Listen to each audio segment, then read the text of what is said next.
नमस्ते प्यारे साथियों, कैसे हैं आप सभी। आशा करता हूं बहुत ही अच्छे होंगे और अच्छे से पढ़ाई कर रहे होंगे।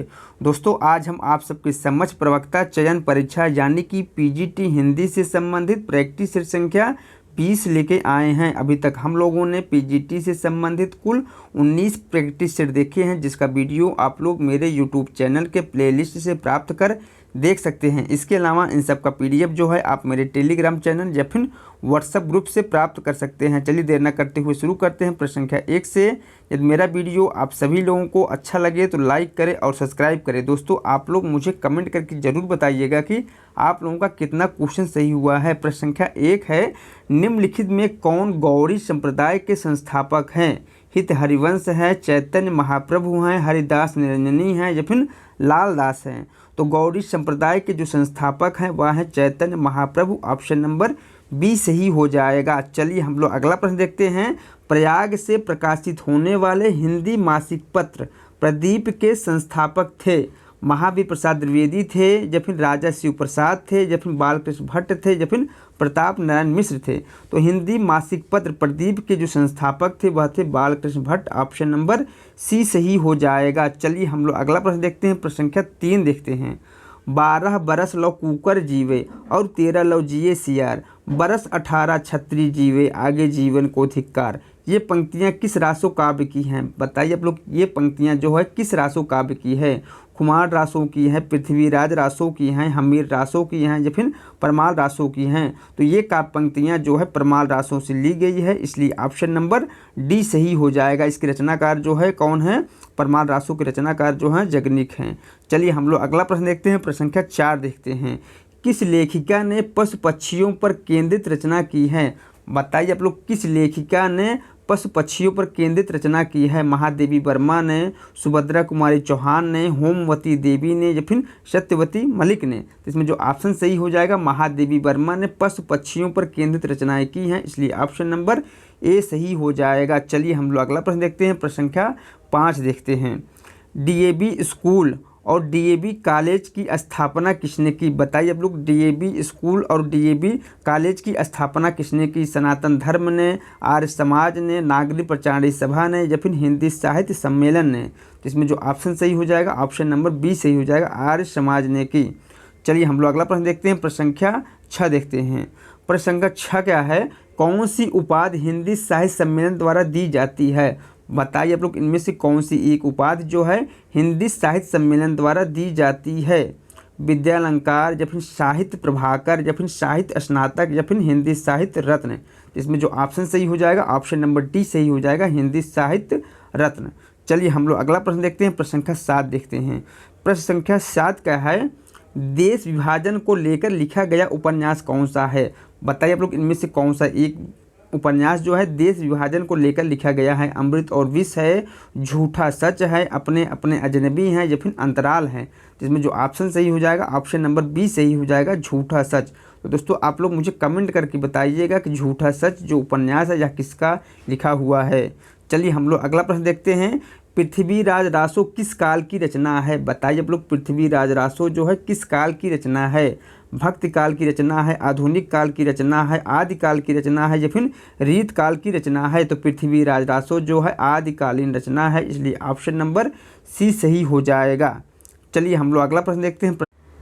प्रश्न संख्या 9 है। हिंदी कोश शब्द सागर का संपादन किसने किया? बताइए आप लोग, हिंदी कोश शब्द सागर का संपादन किसने किया? आचार्य महावीर प्रसाद द्विवेदी ने किया, आचार्य रामचंद्र शुक्ल ने किया या फिर भारतेंदु हरिश्चंद्र ने किया या फिर श्याम सुंदर दास ने किया? बताइए आप लोग, इनमें से कौन सा ऑप्शन सही हो जाएगा? तो ऑप्शन नंबर बी सही हो जाएगा, हिंदी कोश शब्द सागर का संपादन जो है आचार्य रामचंद्र शुक्ल जी ने किया। चलिए हम लोग अगला प्रश्न देखते हैं। प्रश्न संख्या 10 देखते हैं। प्रश्न संख्या 10 क्या है? किसी सीमित क्षेत्र में बोले जाने वाली स्थानीय भाषा को क्या कहते हैं? राष्ट्रभाषा कहते हैं, राजभाषा कहते हैं, बोली कहते हैं या फिर उपभाषा कहते हैं? तो किसी सीमित क्षेत्र में बोले जाने वाली स्थानीय भाषा को क्या कहते हैं? उसे बोली कहते हैं। ऑप्शन नंबर सी सही हो जाएगा। चलिए हम लोग अगला प्रश्न देखते हैं। प्रश्न संख्या 11 देखते हैं। प्रश्न संख्या 11 क्या है? निम्नलिखित में से किस कवि ने अधिकांश कविताएं ब्रजभाषा में लिखी हुई हैं? बता आप लोग इनमें से किस कवि ने अधिकांश कविताएं जो है ब्रजभाषा में लिखी हुई है? मीराबाई ने, जयशंकर प्रसाद ने, सूरदास ने या फिर रहीम ने? तो सूरदास ने अधिकांश कविताएं जो हैं ब्रजभाषा में लिखी हुई हैं, इसलिए ऑप्शन नंबर सी सही हो जाएगा। चलिए हम लोग अगला प्रश्न देखते हैं, प्रश्न संख्या 12 देखते हैं। प्रश्न संख्या 12 क्या है? हिंदी का संबंध किससे है? बताइए आप लोग, हिंदी का संबंध किससे है? शौरसेनी अपभ्रंश से है, अपभ्रंश से है, पश्चिमी प्राकृत से है या फिर प्राकृत से है? तो हिंदी का संबंध जो है शौरसेनी अपभ्रंश से है, ऑप्शन नंबर ए सही हो जाएगा। चलिए हम लोग अगला प्रश्न देखते हैं, प्रश्न संख्या 13 देखते हैं। किस भाषा में साहित्य की रचना नहीं होती? बताइए आप लोग, किस भाषा में साहित्य की रचना नहीं होती? राष्ट्रभाषा में, उपभाषा में, राजभाषा में या फिर बोली में?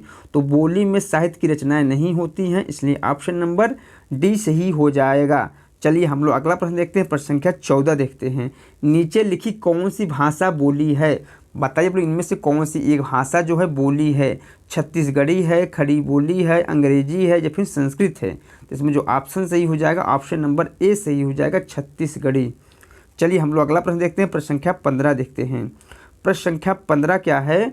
हरियाणा, हिमाचल प्रदेश आदि उत्तरी राज्यों के निवासियों और महाराष्ट्र, आंध्र प्रदेश, कर्नाटक आदि राज्यों के निवासियों के बीच आज हिंदी किस भाषा की भूमिका निभा रही है? मातृभाषा की भूमिका निभा रही है, संपर्क भाषा की भूमिका निभा रही है या फिर व्यावसायिक भाषा की भूमिका निभा रही है या फिर मौखिक व्यवहार की भाषा की भूमिका निभा रही है? तो इसमें जो ऑप्शन सही हो जाएगा, ऑप्शन नंबर बी सही हो जाएगा, संपर्क भाषा की भूमिका निभा रही है। चलिए हम लोग अगला प्रश्न देखते हैं, प्रश्न संख्या 16 देखते हैं। प्रश्न संख्या 16 क्या है? विद्यापति की पदावली की भाषा है? बता लोग, विद्यापति की पदावली जो है किस भाषा में लिखी गई है? संस्कृत भाषा में, पाली भाषा में, मैथिल भाषा में या फिर अवहट्ट भाषा में? तो विद्यापति की पदावली की जो भाषा है वह है मैथिल भाषा, ऑप्शन नंबर सी सही हो जाएगा। चलिए हम लोग अगला प्रश्न देखते हैं, प्रश्न संख्या 17 देखते हैं। प्रश्न संख्या हिंदी प्रचार के संदर्भ में निम्नलिखित प्रमुख संस्थाओं का कालक्रम के अनुसार सही अनुक्रम हमें बताना है। तो बताइए आप लोग, इसमें से किस संस्था का सर्वप्रथम स्थापना हुआ था? तो वह हुआ था नागरिक प्रचार सभा काशी का, जो कि 1893 ईस्वी में किया गया था। उसके बाद जो है हिंदी साहित्य सम्मेलन प्रयाग का, जिसका स्थापना समय है 1910 ईस्वी। दक्षिण भारत हिंदी प्रचार सभा चेन्नई का, इसका जो स्थापना समय है वह है 1927 ईस्वी। उसके बाद जो है राष्ट्र भाषा प्रचार समिति स्पर्धा का जो समय है वह है 1936 ईस्वी, इसलिए ऑप्शन नंबर बी सही हो जाएगा। चलिए हम लोग अगला प्रश्न देखते हैं, प्रश्न संख्या 18 देखते हैं। प्रश्न संख्या 18 क्या है? कुटज के लेखक कौन है? बताइए आप लोग, कुटज के लेखक कौन है? हजारी प्रसाद द्विवेदी हैं, रामचंद्र शुक्ल हैं, कुबेरनाथ राय हैं या फिर विद्यानिवास मिश्र हैं? तो कुटज के जो लेखक हैं वह हैं Hazari Prasad Dwivedi, option number A सही हो जाएगा। चलिए हम लोग अगला प्रश्न देखते हैं। जैन दर्शन का प्रवर्तन किसने किया? बताइए लोग, जैन दर्शन का प्रवर्तन किसने किया? कपिल ने किया, कणाद ने किया, पार्श्वनाथ ने किया या फिर जैमिनी ने किया? तो जैन दर्शन का प्रवर्तन जो है पार्श्वनाथ ने किया, ऑप्शन नंबर सी सही हो जाएगा। चलिए हम लोग अगला प्रश्न देखते हैं, प्रश्न संख्या 20 देखते हैं। प्रश्न संख्या 20 क्या है? निम्नलिखित संप्रदायों के प्रवर्तकों या संस्थापकों का सही अनुक्रम हमें बताना है। तो एक तरफ जो है संप्रदाय दिए गए हैं, दूसरी तरफ जो है उनसे संबंधित जो है प्रवर्तक दिए हैं, जिसका हमें मिलान करना है। तो श्री संप्रदाय के प्रवर्तक आचार्य कौन थे? तो श्री संप्रदाय के प्रवर्तक आचार्य जो है रामानुजाचार्य थे। ब्रह्म संप्रदाय के प्रवर्तक आचार्य कौन थे? तो वह थे माधवाचार्य। रुद्र संप्रदाय के प्रवर्तक आचार्य जो कौन थे? तो वह थे विष्णु स्वामी। जबकि सनकादि संप्रदाय के प्रवर्तक आचार्य जो है निम्बार्काचार्य थे। इसलिए ऑप्शन नंबर इसमें कौन सही हो जाएगा? ऑप्शन नंबर इसमें ए सही हो जाएगा। कौन सा? ऑप्शन नंबर ए सही हो जाएगा। चलिए हम लोग अगला प्रश्न देखते हैं, प्रश्न संख्या 21 देखते हैं। प्रश्न संख्या 21, निम्नलिखित शब्द कवियों का सही कालक्रम क्या होगा उससे हमें बताना है। तो बताइए आप लोग, सर्वप्रथम कौन आएंगे? अक्षर अनन्य आएंगे, सुंदर दास आएंगे, दादू दयाल आएंगे या फिर मलुक दास आएंगे? इसमें जो सर्वप्रथम आएंगे वहाँ आएंगे दादू, उसके बाद सुंदर दास, उसके बाद मलुक दास, उसके बाद अक्षर अनन्य, इसलिए ऑप्शन नंबर बी सही हो जाएगा। कौन सा? ऑप्शन नंबर बी सही हो जाएगा। चलिए हम लोग अगला प्रश्न देखते हैं, प्रश्न संख्या 22 देखते हैं। तुलसीदास का सर्वाधिक लोकप्रिय काव्य कौन सा है, जिसे हिंदी साहित्य का सर्वश्रेष्ठ महाकाव्य माना जाता है? बताइए आप लोग, तुलसीदास का सर्वाधिक लोकप्रिय काव्य कौन सा है जिसे हिंदी साहित्य का सर्वश्रेष्ठ महाकाव्य माना जाता है? रामचरितमानस, कवितावली, विनय पत्रिका या फिर जानकी मंगल? जिसमें जो ऑप्शन सही हो जाएगा, ऑप्शन नंबर ए सही हो जाएगा, रामचरितमानस। चलिए हम लोग अगला प्रश्न देखते हैं, प्रश्न संख्या 23 देखते हैं। निम्नलिखित में से कौन सा ग्रंथ तुलसीदास द्वारा रचित नहीं है? बताइए आप लोग, इनमें से कौन सा एक रचना जो है तुलसीदास द्वारा रचित नहीं है?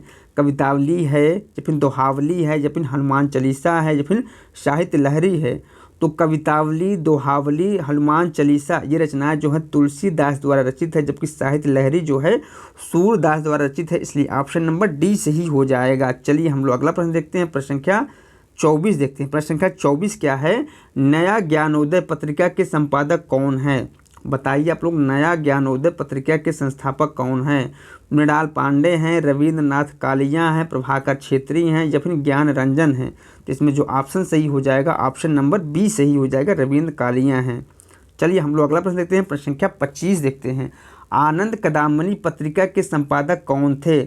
बद्रीनाथ चौधरी प्रेमघन थे या फिर भारतेंदु हरिश्चंद्र थे या फिर शिव प्रसाद सितारे हिंद थे या फिर महादेवी और महावीर प्रसाद द्विवेदी थे? इसमें जो ऑप्शन सही हो जाएगा, आनंद कदामनी पत्रिका के जो संपादक थे वह थे Badrinath Chaudhary Premghan, option number A सही हो जाएगा। चलिए हम लोग अगला प्रश्न देखते हैं, प्रश्न संख्या 26 देखते हैं।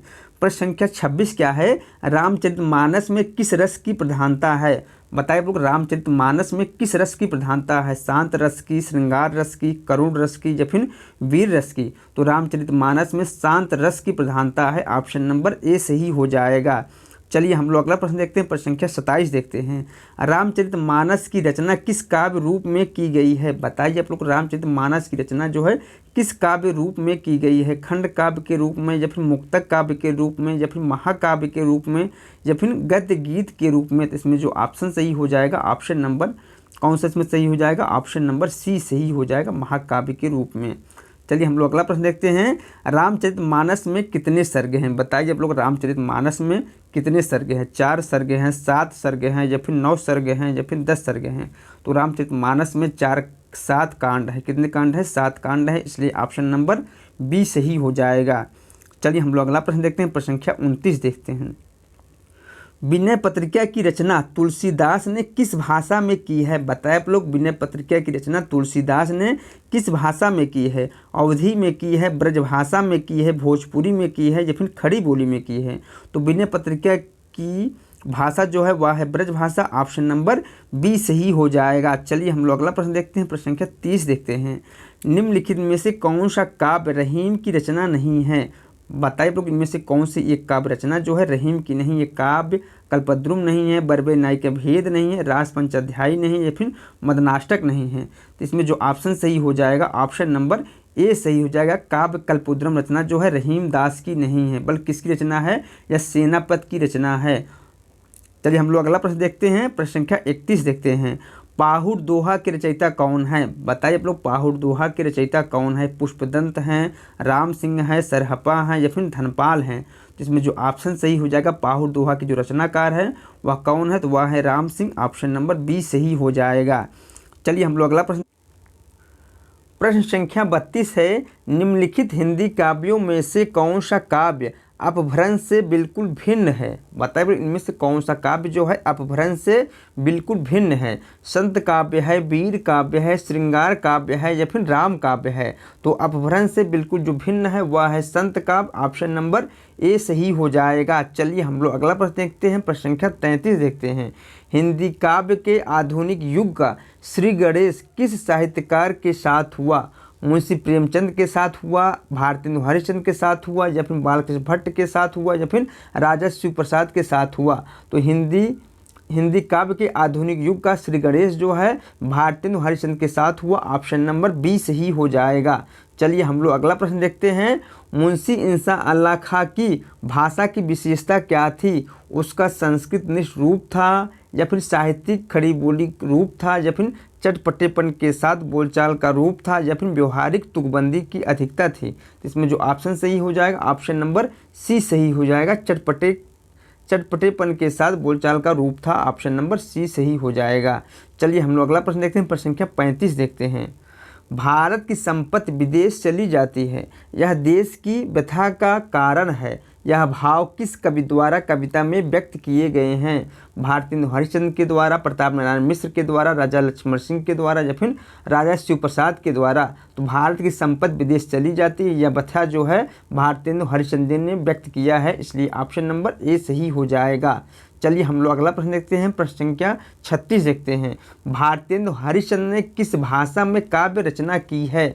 बताइए आप लोग, भारतेंदु हरिश्चंद्र ने किस भाषा में काव्य रचना की है? अवधी में की है, खड़ी बोली में की है, भोजपुरी में की है या फिर ब्रजभाषा में की है? इसमें जो ऑप्शन सही हो जाएगा ऑप्शन नंबर डी सही हो जाएगा। ब्रजभाषा में रचनाएं की हैं किसने? भारतेंदु हरिश्चंद्र ने।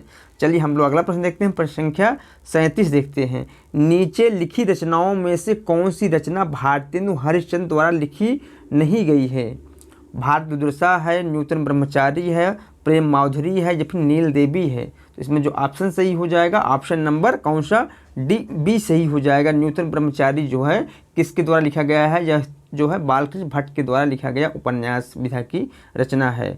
चलिए हम लोग अगला प्रश्न देखते हैं, प्रश्न संख्या 38 देखते हैं। निम्नलिखित में से कौन सा युग्म असंगत है उसे हमें बताना है?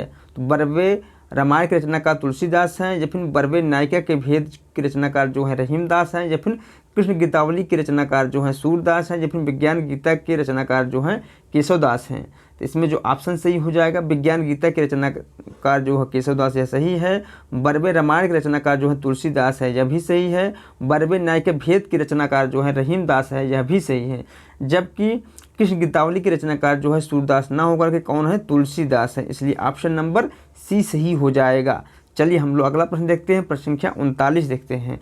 कल्पना पत्रिका का प्रकाशन किस नगर से होता था? बताए आप लोग, कल्पना पत्रिका का प्रकाशन जो है किस नगर से होता था? कलकत्ता से होता था, हैदराबाद से होता था, अहमदाबाद से होता था या फिर इलाहाबाद से होता था? इसमें जो ऑप्शन सही हो जाएगा कल्पना पत्रिका का प्रकाशन जो है कहाँ से होता था? तो यह होता था हैदराबाद से, ऑप्शन नंबर डी सही हो जाएगा। चल बी सही हो जाएगा, कौन सही होगा? ऑप्शन नंबर बी सही होगा इसमें। चलिए हम लोग अगला प्रश्न देखते हैं, प्रश्न संख्या 40 देखते हैं। हिंदी नाटकों के मंचन में यक्षगान का प्रयोग किस निर्देशक ने किया? बताइए आप लोग, हिंदी नाटकों के मंचन में यक्षगान का प्रयोग किस निर्देशक ने किया? गिरीश कर्नाड ने किया या फिर इब्राहिम अलकाजी ने किया या फिर सत्यदेव दुबे ने किया या फिर करांत ने किया? इसमें जो ऑप्शन सही हो जाएगा ऑप्शन नंबर ए सही हो जाएगा। गिरीश कर्नाड ने किया, ऑप्शन नंबर ए सही हो जाएगा। चलिए हम लोग अगला प्रश्न देखते हैं, प्रश्न संख्या 41 देखते हैं। अज्ञे की कौन सी रचना यात्रा पर आधारित है? बताइए आप लोग, इनमें से कौन सी एक रचना जो है अज्ञे का यात्रा पर आधारित है? एक बूंद सहसा उछली या फिर आत्मनेय पद या फिर बावरा अहेरी या फिर जयदोल? इसमें जो ऑप्शन सही हो जाएगा ऑप्शन नंबर ए सही हो जाएगा, एक बूंद सहसा उछली। चलिए हम लोग अगला प्रश्न देखते हैं, प्रश्न संख्या 42 देखते हैं। प्लाट का मोर्चा रिपोर्टाज के लेखक क्या नाम है? बताइए आप लोग, प्लाट का मोर्चा रिपोर्टाज के लेखक का क्या नाम है? रंगे राघव है, फणीश्वरनाथ रेणु हैं, शमशेर बहादुर सिंह है, रामवृक्ष बेनीपुरी हैं? तो इसमें जो ऑप्शन सही हो जाएगा ऑप्शन नंबर सी सही हो जाएगा, शमशेर बहादुर सिंह है प्लाट के मोर्चा रिपोर्टाज के लेखक। चलिए हम लोग अगला प्रश्न देखते हैं, प्रश्न संख्या 43 देखते हैं।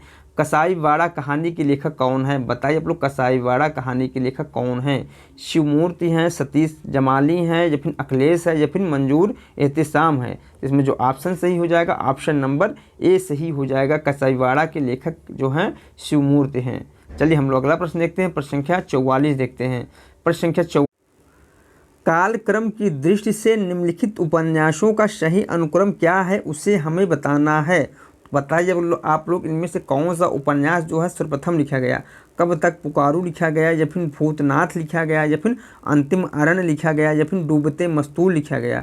तो सर्वप्रथम जो है भूतनाथ लिखा गया, उसके बाद डूबते मस्तूल लिखा गया, उसके बाद कब तक पुकारू लिखा गया, उसके बाद अंतिम अरण्य लिखा गया, इसलिए ऑप्शन नंबर बी सही हो जाएगा। चलिए हम लोग अगला प्रश्न देखते हैं, प्रश्न संख्या 45 देखते हैं।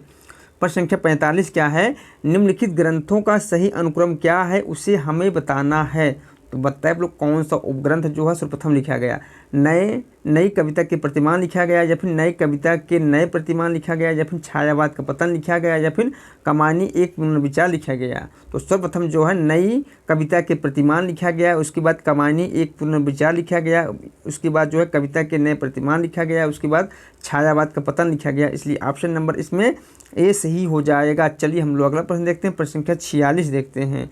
निम्नलिखित आलोचकों तथा उनकी कृतियों का हमें मिलान करना है। तो हम लोग मिलान कर लेते हैं। हजारी प्रसाद द्विवेदी की कौन सी रचना है? तो हजारी प्रसाद द्विवेदी की जो रचना है वह है कबीर। कौन सा है? कबीर। जबकि डॉक्टर नागेंद्र की कौन सी रचना है? डॉक्टर नागेंद्र की रचना जो है रस सिद्धांत है। देवराज की कौन सी रचना है? देवराज की जो रचना है वह है छायावाद का पतन। कौन सा है? छायावाद का पतन है। जबकि मुक्तिबोध की कौन सी रचना है? तो मुक्तिबोध की जो रचना है वह है नए साहित्य का सौंदर्य शास्त्र। चलिए हम लोग अगला प्रश्न देखते हैं। प्रश्न संख्या 47 देखते हैं। प्रश्न संख्या 47 क्या है? कालक्रम की दृष्टि से निम्नलिखित नाटकों का सही अनुक्रम क्या है, उसे हमें बताना है। बताइए आप लोग इनमें से कौन सा नाटक जो है सर्वप्रथम लिखा गया था? संयोगिता स्वयंवर लिखा गया था, चंद्रगुप्त लिखा गया था, या फिर सिंदूर की होली गया था, या फिर कोणार्क लिखा गया था? तो सर्वप्रथम जो नाटक लिखा गया था वह लिखा गया था संयोगिता स्वयंवर, उसके बाद चंद्रगुप्त, उसके बाद सिंदूर की होली, उसके बाद कोणार्क। इसलिए ऑप्शन नंबर इसमें ए सही हो जाएगा। चलिए हम लोग अगला प्रश्न देखते हैं। प्रश्न संख्या 48 देखते हैं। कौन सा? प्रश्न संख्या 48 देखते हैं।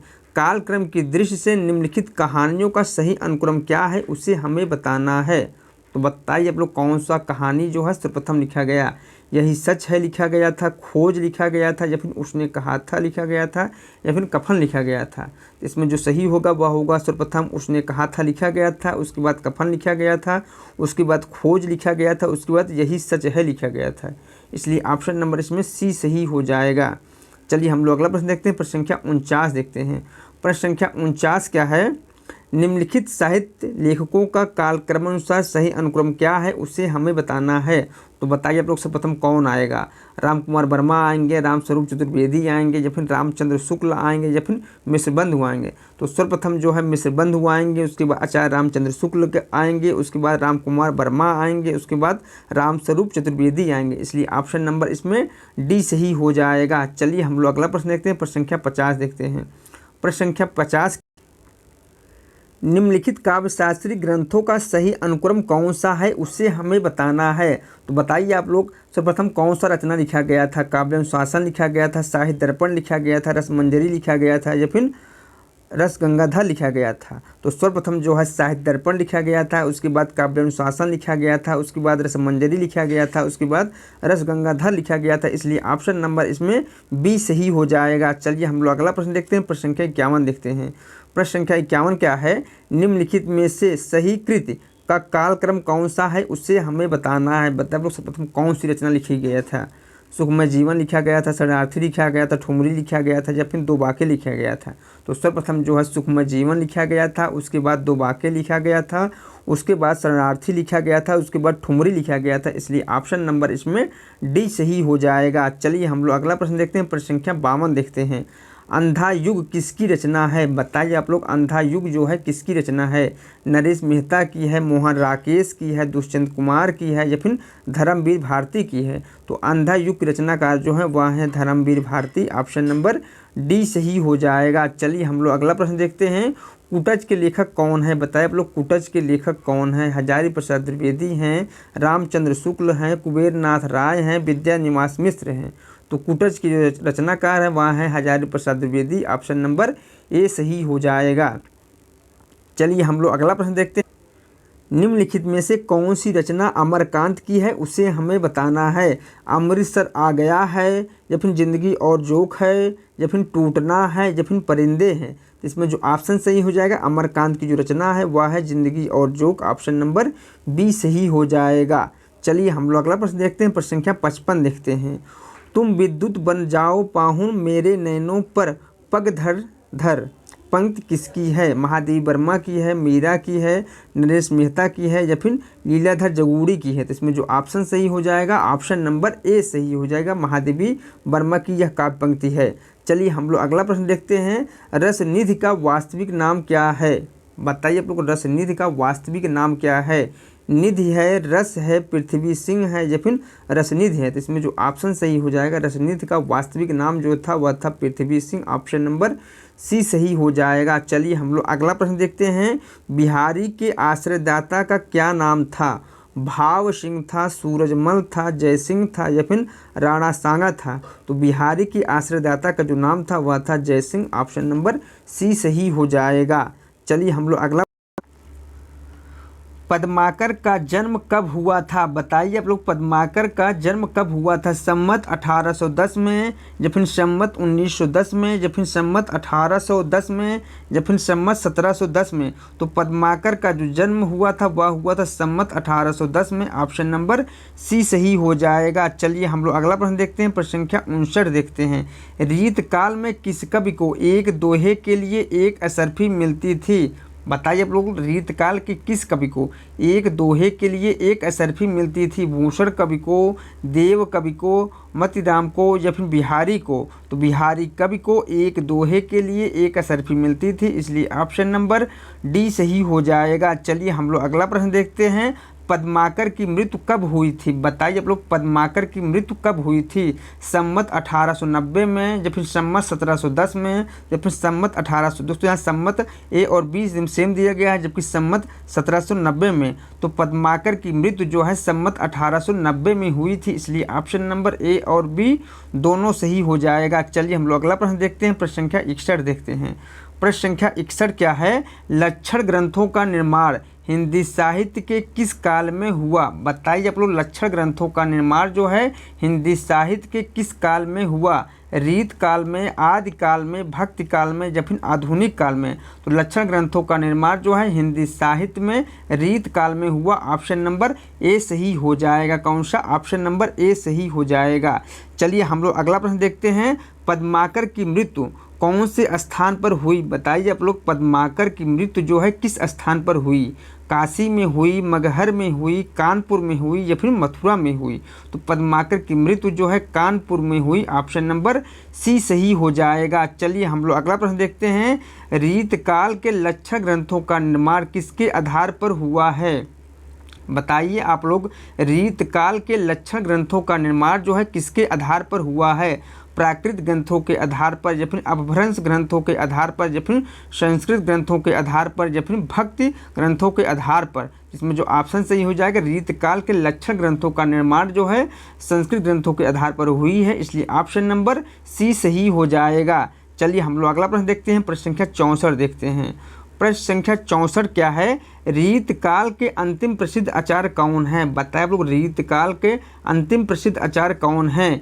केशव दास हैं, चिंतामणि हैं, मतिराम हैं या फिर भिखारी दास हैं। तो अंतिम प्रसिद्ध आचार्य जो है वह है भिखारी दास। ऑप्शन नंबर डी सही हो जाएगा। चलिए हम लोग अगला प्रश्न देखते हैं। रीत काल के अंतिम प्रसिद्ध कवि हैं।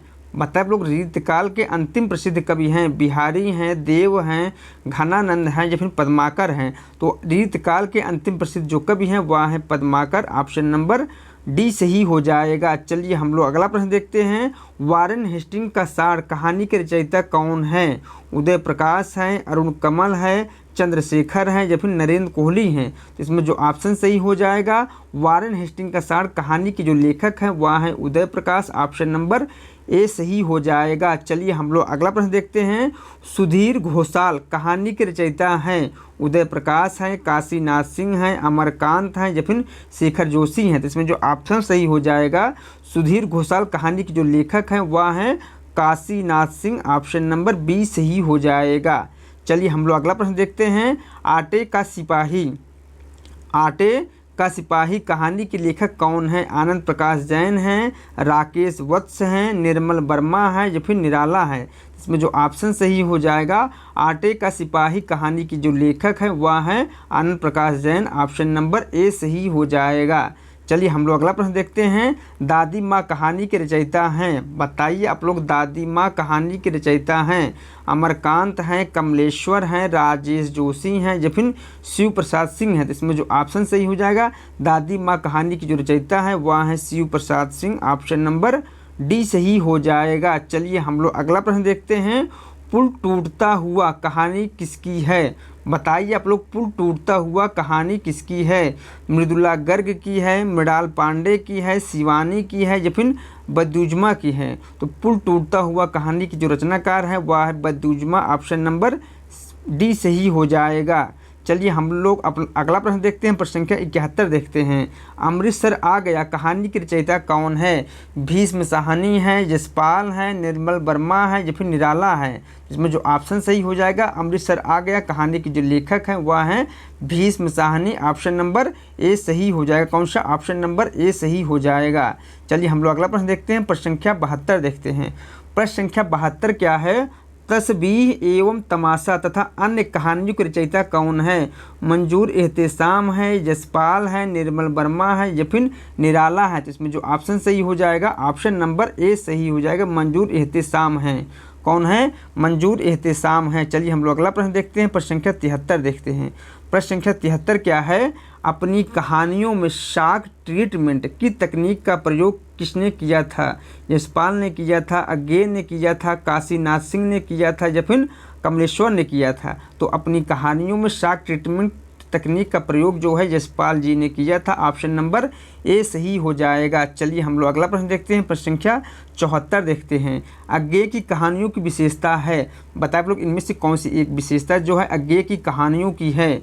व्यक्ति का आत्मसंघर्ष या फिर सामाजिक संघर्ष या फिर अर्थ का असमंजस या फिर वर्ग संघर्ष? तो अज्ञे की कहानियों की जो विशेषता है वह है व्यक्ति का आत्मसंघर्ष। ऑप्शन नंबर ए सही हो जाएगा। कौन सा? ऑप्शन नंबर ए सही हो जाएगा। चलिए हम लोग अगला प्रश्न देखते हैं। पिता कहानी किसकी है? बताइए आप लोग, पिता कहानी किसकी है? ज्ञान रंजन की है, निर्मल वर्मा की है, कमलेश्वर की है या फिर शिवानी की है? तो पिता कहानी जो है ज्ञान रंजन की है, इसलिए ऑप्शन नंबर ए सही हो जाएगा। चलिए हम लोग अगला प्रश्न देखते हैं, प्रश्न संख्या 76 देखते हैं। प्रश्न संख्या 76 क्या है?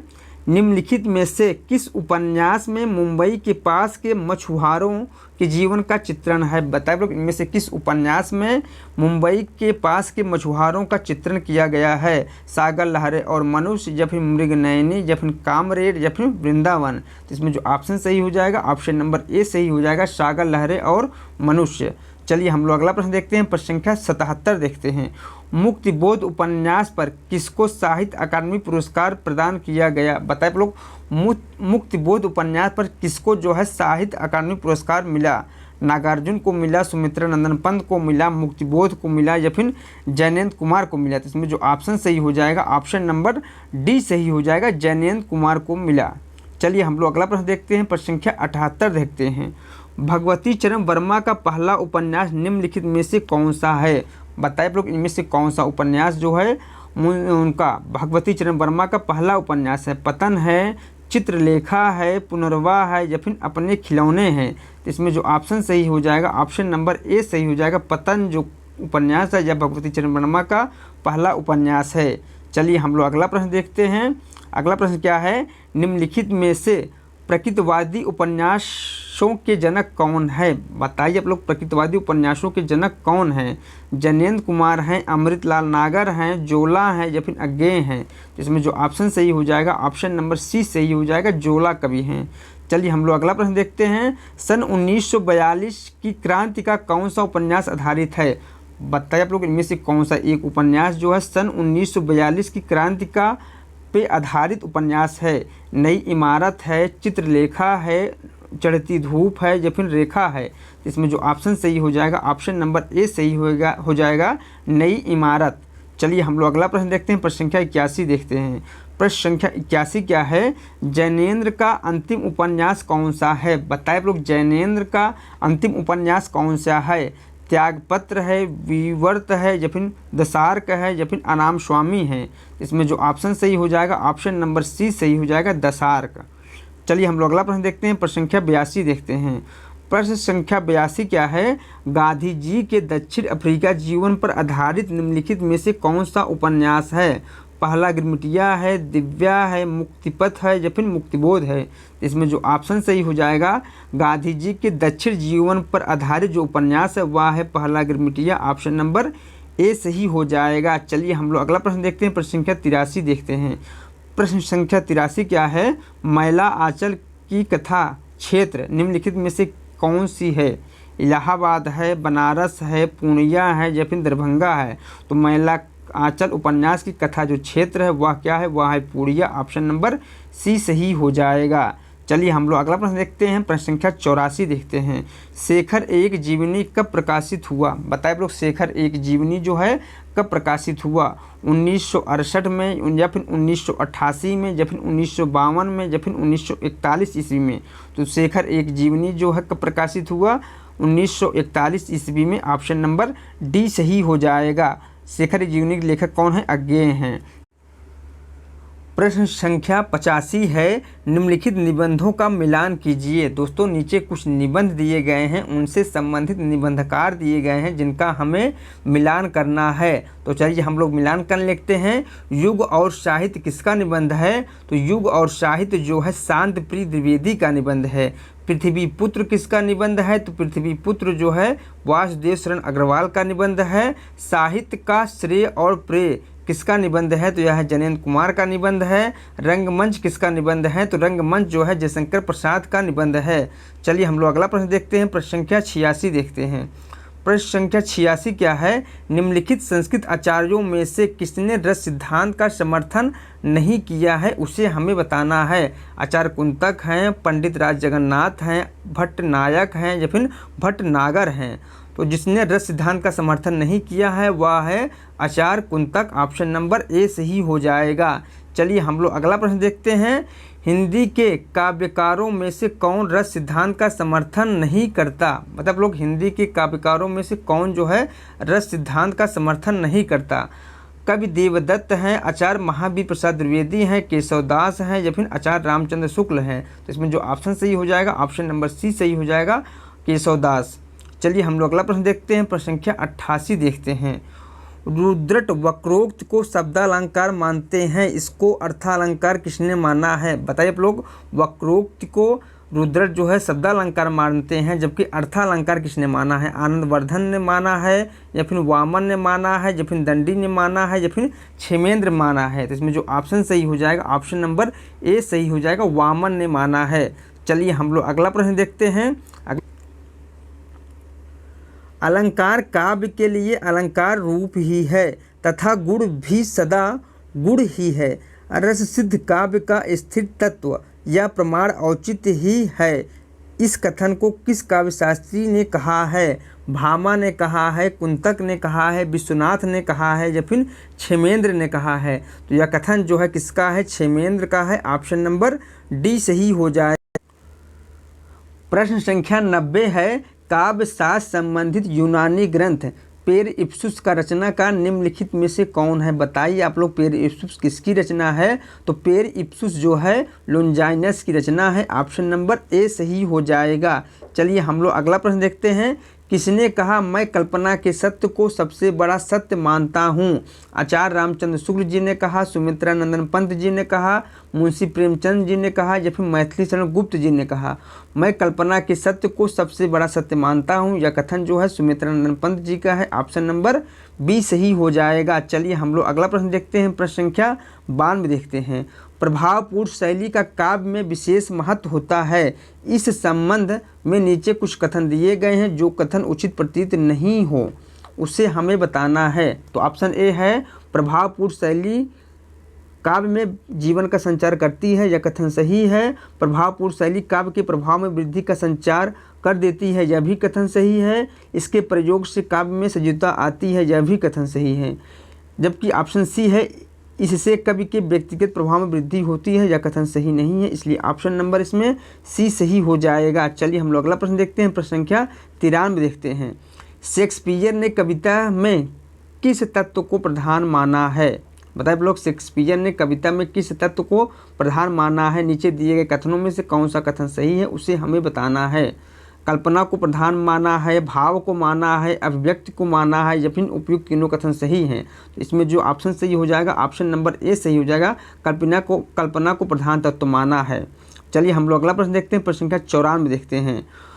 प्रश्न संख्या 94 क्या है? भाव तत्व को कविता का प्रधान तत्व निम्नलिखित में से किसने माना है? बताइए आप लोग, भाव तत्व को कविता का प्रधान तत्व निम्नलिखित में से किसने माना है? शेक्सपियर ने माना है, वर्ड्सवर्थ ने माना है, या फिर कॉलरिज ने माना है, या फिर जॉनसन ने माना है? तो भाव तत्व को कविता का प्रधान तत्व जो है वर्ड्सवर्थ ने माना है। ऑप्शन नंबर बी सही हो जाएगा। चलिए हम लोग अगला प्रश्न देखते हैं। प्रश्न संख्या 95 देखते हैं। प्रश्न संख्या 95 क्या है? व्यंजना शब्द शक्ति की व्याख्या के संबंध में निम्नलिखित में से कौन सा कथन सही है, उसे हमें बताना है। तो बताइए आप लोग, व्यंजना शब्द शक्ति की व्याख्या इनमें से कौन सा एक कथन सही है? तो वह होगा ऑप्शन नंबर सी। कौन सा? ऑप्शन नंबर सी सही हो जाएगा। जहां अभिधा तथा लक्षणा शक्तियां अर्थ प्रकट करने में असमर्थ सिद्ध हो जाती हैं तथा किसी तीसरी शक्ति के अर्थ बोध होता है, उसे व्यंजना शब्द शक्ति कहते हैं। इसलिए ऑप्शन नंबर इसमें सी सही हो जाएगा। चलिए हम लोग अगला प्रश्न देखते हैं। प्रश्न संख्या 96 देखते हैं। प्रश्न संख्या 96 क्या है? अपभ्रंश के भेदों पर विचार करने वाले प्रमुख विद्वान कौन हैं? पंत हैं, शिव सिंह सेंगर हैं, या फिर अज्ञेय हैं, या फिर धीरेन्द्र वर्मा है? तो इसमें जो ऑप्शन सही हो जाएगा, अपभ्रंश के भेदों पर विचार करने वाले प्रमुख जो विद्वान है वह है Shiv Singh Sengar. Option number B सही हो जाएगा। चलिए हम लोग अगला प्रश्न देखते हैं। प्रश्न संख्या 97 देखते हैं। प्रारंभ में देवनागरी लिपि की एक प्रमुख विशेषता कौन सी थी? बताइए आप लोग, प्रारंभ में देवनागरी लिपि की एक प्रमुख विशेषता कौन सी थी? इसे खरोष्ठी लिपि कहते हैं, या फिर इनके वर्णों पर सिरोरेखा नहीं लगती थी, या फिर नगर से उत्पत्त, या फिर एक ध्वनि के लिए एक वर्ण? तो इसमें जो ऑप्शन सही हो जाएगा, ऑप्शन नंबर बी सही हो जाएगा। चलिए हम लोग अगला प्रश्न देखते हैं। प्रश्न संख्या 98 देखते हैं। पाली को कहा जाता है, बताइए आप लोग, पाली को क्या कहा जाता है? रोमन कहा जाता है, फारसी कहा जाता है, उर्दू कहा जाता है, या फिर प्रथम प्राकृत कहा जाता है? तो पाली को जो है प्रथम प्राकृत कहा जाता है। ऑप्शन नंबर डी सही हो जाएगा। चलिए हम लोग अगला प्रश्न देखते हैं। प्रश्न संख्या 99 देखते हैं। प्रश्न संख्या 99 क्या है? प्रश्न संख्या 99 है, हिंदी भाषा की शुरुआत हुई है। बताइए आप लोग, हिंदी भाषा की शुरुआत कब हुई है? 11वीं सदी से, 7वीं सदी से, 13वीं सदी से, या फिर 9वीं सदी से? तो हिंदी भाषा की शुरुआत जो है 11वीं सदी से हुई है। ऑप्शन नंबर ए सही हो जाएगा। चलिए हम लोग अगला प्रश्न देखते हैं। प्रश्न संख्या 100 देखते हैं। हिंदी नाटकों के मंचन में यक्षगान का प्रयोग किस निर्देशक ने किया? बताइए आप लोग, हिंदी नाटकों के मंचन में यक्षगान का प्रयोग किस निर्देशक ने किया? तो हिंदी नाटकों में यक्षगान का प्रयोग जो है गिरीश कर्नाड ने किया। ऑप्शन नंबर ए सही हो जाएगा। चलिए हम लोग अगला प्रश्न देखते हैं। नील परिधान बीच सुकुमार, खिला मृदुल अध खुला अंग, खिला हो जो बिजली का फूल, मेघ बन बीच गुलाबी रंग। इन पंक्तियों में कौन सा अलंकार है, उसे हमें बताना है। उपमा अलंकार है, उत्प्रेक्षा अलंकार है, रूपक अलंकार है, या फिर दृष्टांत अलंकार है? तो इन पंक्तियों में जो है उपमा अलंकार है। ऑप्शन नंबर ए सही हो जाएगा। चलिए हम लोग अगला प्रश्न देखते हैं। प्रश्न संख्या 102 देखते हैं। इनमें से कौन सी राजस्थानी की बोली नहीं है, उसे हमें बताना है। मारवाड़ी नहीं है, बुंदेली नहीं है, मेवाती नहीं है, या फिर मालवी नहीं है? तो मारवाड़ी, मेवाती और मालवी जो है राजस्थान की बोली है, जबकि बुंदेली जो है पश्चिमी हिंदी की बोली है। इसलिए ऑप्शन नंबर बी सही हो जाएगा। चलिए हम लोग अगला प्रश्न देखते हैं। कर्म शब्द की व्युत्पत्ति किस प्रक्रिया से हुई है? बताइए आप लोग, कर्म शब्द की उत्पत्ति किस से हुई है? अर्ध तत्सम से हुई है, तत्सम से हुई है, ऋण अनुवाद से हुई है, या फिर तद्भव से हुई है? तो कर्म शब्द की व्युत्पत्ति जो है तद्भव शब्द से हुई है। ऑप्शन नंबर बी डी सही हो जाएगा। चलिए हम लोग अगला प्रश्न देखते हैं। प्रश्न संख्या 104 देखते हैं। महात्मा गांधी अंतर्राष्ट्रीय हिंदी विश्वविद्यालय का मुख्यालय कहाँ है? बताइए आप लोग, महात्मा गांधी अंतर्राष्ट्रीय विश्वविद्यालय का मुख्यालय कहाँ है? लखनऊ है, पुणे है, दिल्ली है, या फिर वर्धा है? तो महात्मा गांधी अंतर्राष्ट्रीय हिंदी विश्वविद्यालय का मुख्यालय जो है वर्धा में है। ऑप्शन नंबर डी सही हो जाएगा। चलिए हम लोग अगला प्रश्न देखते हैं। प्रश्न संख्या 105 देखते हैं। निम्नलिखित में से कौन सी बोली पूर्वी हिंदी की नहीं है, उसे हमें बताना है। अवधी नहीं है, बाघेली नहीं है, छत्तीसगढ़ी नहीं है, या फिर मालवी नहीं है? तो अवधी, बाघेली और छत्तीसगढ़ी जो है पूर्वी हिंदी की बोली है, जबकि मालवी जो है राजस्थानी की बोली है। इसलिए ऑप्शन नंबर डी सही हो जाएगा। चलिए हम लोग अगला प्रश्न देखते हैं। प्रश्न संख्या 106 देखते हैं।